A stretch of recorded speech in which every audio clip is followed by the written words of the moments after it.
নমস্কার বন্ধুরা, আমি সুপ্রিয়া। আমার এই ছোট্ট চ্যানেলে আপনাদের সবাইকে স্বাগত জানাই। আজকে একটি দুর্দান্ত স্বাদের পাবদা মাছের ঝাল রেসিপি আপনাদের সাথে শেয়ার করতে চাই। দেশ এবং দেশের বাইরে সবাইকে এই রেসিপিটি দেখার জন্য অনুরোধ রইল। বেশ বড় সাইজেরই পাবদা মাছ নুন হলুদ ও সর্ষের তেল মাখিয়ে নিয়েছি। বেগুন টুকরো করে কেটে নিয়েছি। সর্ষে কাঁচা লঙ্কা বেটে নেব। কড়াইতে তেল দিয়ে বেগুনের টুকরোগুলো দিয়ে বেগুনগুলো আগে ভেজে নেব। কর্তামশাই বাজার থেকে এসে বলল একটু বেগুন দিয়েই ঝাল করো। বেগুনগুলো ভাজা হয়ে গেছে, ওগুলো তুলে নেব।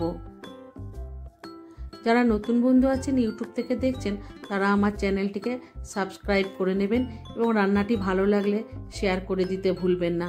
বেগুন ভাজার পর মাছগুলো দিয়ে একে একে ভেজে নেব। এই পাবদা মাছ একটু নরম হয়, খুব সাবধানেই ভেজে নিতে হবে।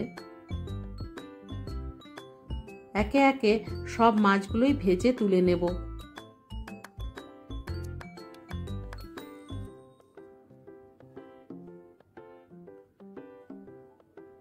সমস্ত মাছ ভাজা হয়ে গেছে, ওগুলো এবার তুলে নেব।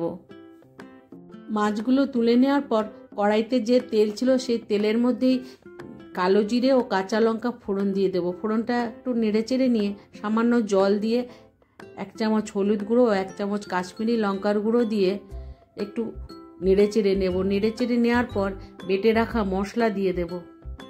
মশলাটাও একটু ভালোভাবে কষিয়ে নিয়ে ভেজে রাখা বেগুনের টুকরোগুলো ওই মশলার মধ্যে দিয়ে দেব।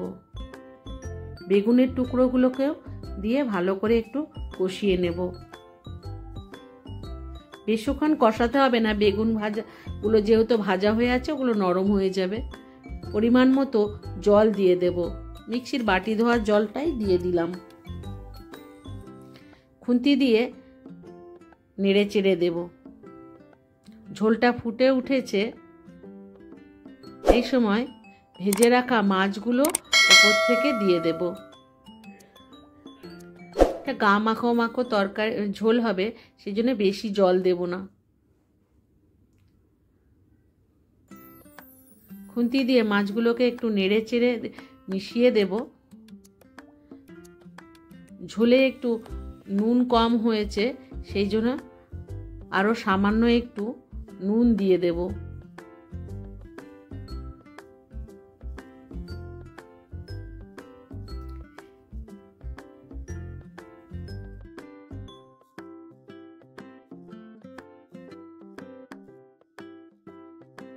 নুন দেওয়ার পর খুন্তি দিয়ে একটু নেড়ে চেড়ে একটু সময় ফুটিয়ে নিয়েই নামিয়ে নেব। নিয়ে গরম গরম পরিবেশন করব পাবদা মাছের তেল ঝাল। আমি যেভাবে রান্নাটা করলাম একবার বাড়িতে এইভাবে রান্না করে খেয়ে দেখুন।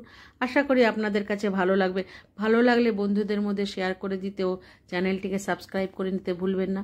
সবাই সুস্থ থাকবেন,